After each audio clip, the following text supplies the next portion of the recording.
এটা খুব গুরুত্বপূর্ণ। যুবক ভাই, নওজোয়ান ভাই, তোমরা শোনো। আব্বা, মোবাইলে রাত্র নাই দিন নাই, নারী দেখো, ছবি দেখো, বাদ্যের তালে, গানের তালে, নৃত্যের তালে।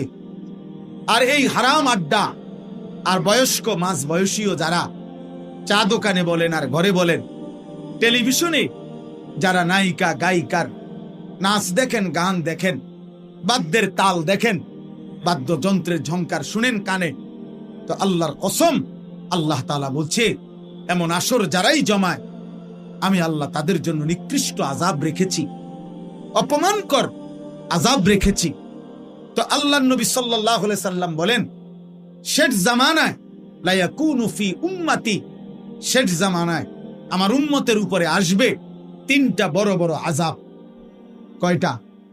আর 5টা মিনিট এদিক সেদিক তাকায় না, 5 মিনিট সময়। শেষ জামানায় আসবে তিনটা বড় বড় আযাব।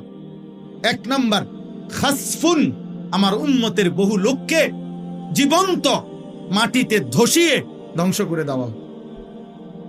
2, কাসফুন, আমার উম্মতের বহু মানুষকে জীবন্ত পাথরের বৃষ্টি বর্ষণ করে শেষ করে দাও। 3, মাসখুন, আমার উম্মতের বহু মানুষকে রাত্রিবেলা দিনের বেলা মানুষের আকৃতি ছিল, কিন্তু আল্লাহ তাআলা চেহারা বিকৃত করে জানোয়ার এবং পশুর আকৃতি দিয়ে দেন।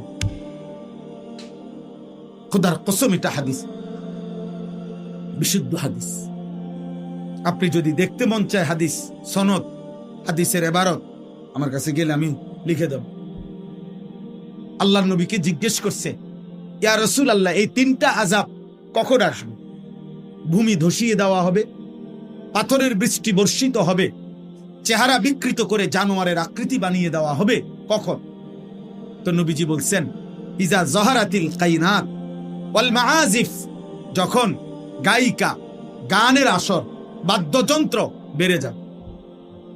ওয়াস্তাহাল্লাতিল খামরা, মানুষ হালাল পানির মতো অবাধে মদ নেশা পান করতে থাকে।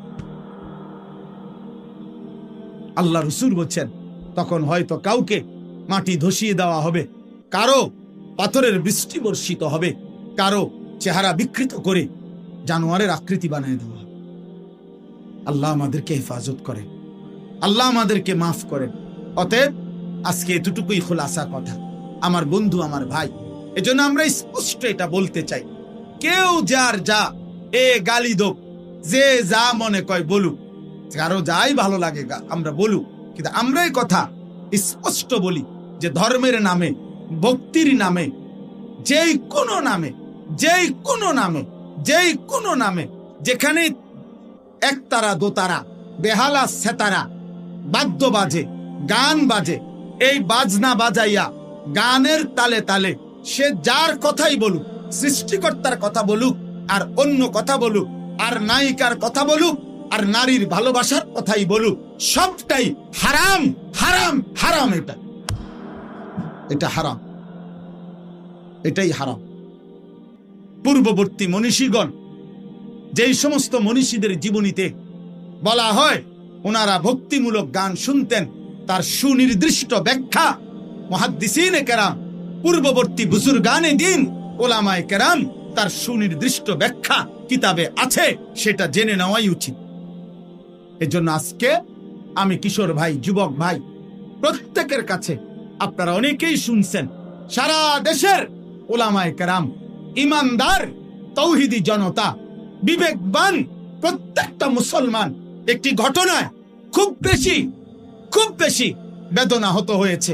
শোনেন মিয়া, এই আসমান সৃষ্টির পর থেকে, পৃথিবীর প্রথম মানুষ থেকে আজকে পর্যন্ত পৃথিবীতে বহু মানুষ বহু কুফরি করছে, শিরিক করছে, আল্লাহ তাআলার হুকুমের নাফরমানি করছে, কিন্তু আল্লাহকে লক্ষ্য করে, মহান আল্লাহকে কেন্দ্র করে, আল্লাহকে উল্লেখ করে, উদ্দেশ্য করে পৃথিবীর কোন কাফের, মুশরিক, কোন মুরতাদ, কোন বেঈমান, কোন মূর্তি পূজক, কোন আগুন পূজারী, কোন সূর্য পূজারী, পৃথিবীর কোন নিকৃষ্ট কোন কাফের আল্লাহকে এত বড় কথা বলে নাই।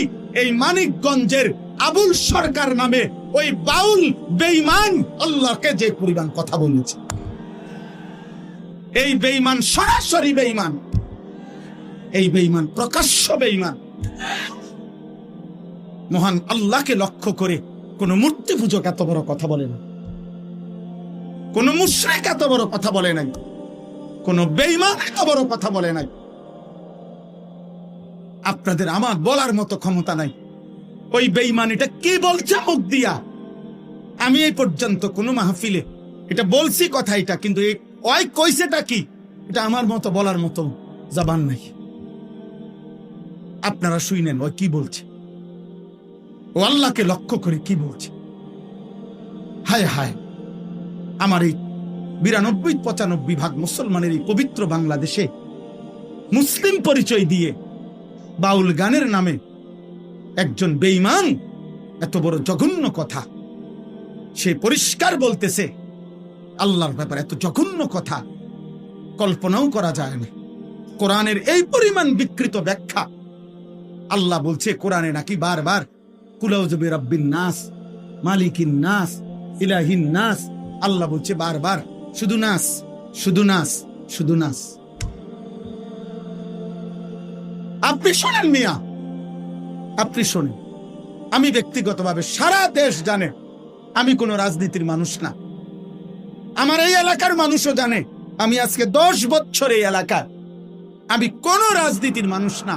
আমি রাজনীতির ভালো মন্দ বুঝিও না এতটা, কিন্তু আমি একটা রাজনীতির কোনো হিসাব বুঝি না। এটা নিয়ে দল টানাটানির বিষয় না, এটা দল টানাটানির বিষয় না। অন্য বাউল কি বলছে না বলছে এটা তাদেরও ব্যাপার না, বাকিদের বিষয়ও না। এটা শিল্পীরা কি বলছে সেটা তাদেরও বিষয় না। কিন্তু এই বেঈমান আবুল সরকার নামে যেই বেঈমান, যেই মুশরিক আল্লাহকে বিদ্রুপ করেছে, এর ফাঁসি, এর ন্যায্য বিচার, এর রাষ্ট্রীয় বিচার বাংলার জমিনে হতেই হবে। এটা হতেই হবে।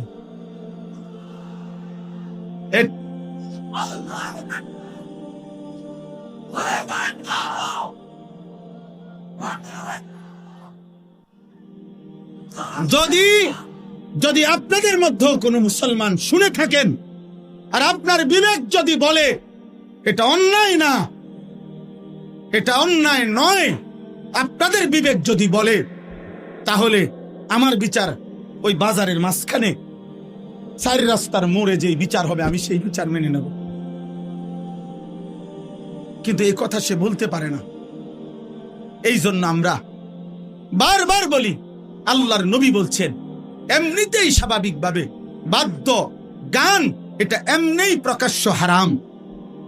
সেখানে এই বেঈমান বাংলাদেশে আপনার সারাটা জীবন এই বেঈমান, তার পিছনের অসংখ্য ভিডিও ক্লিপস খবরের কাগজ আরে অনলাইনে আছে, যেখানে প্রতিনিয়ত যখনই ক্ষমতা বদলাইছে, যখনই যে ক্ষমতায় আসছে তার দালালি করে এই দালাল জীবনটা পার করছে। এ সুনির্দিষ্ট কোন দলভুক্ত লোক না, এ আজীবন দালাল। এক দালালরে বলছে তুমি বারবার দল বদলাও কা, কয় না আমি কোন সময় দল বদলাই না, বরং সরকারের মধ্যে ক্ষমতায় বিভিন্ন দল বদলাইয়া যায়, আমি প্রত্যেকবারে যে দল ক্ষমতায় আমি সেই দলের দালাল। বুঝেন না? মূলত আমি নৌকাও না, দানের শীষও না, আমি মূলত দালাল। আমি মূলত দালাল, ওই মূলত দালাল। এই জন্য আপনাদের কাছে বললাম এটা আমাদের ইমানের দাবি। আমরা এর প্রতিবাদ করতেই হবে, আমরা এর বিরুদ্ধে বলতেই হবে।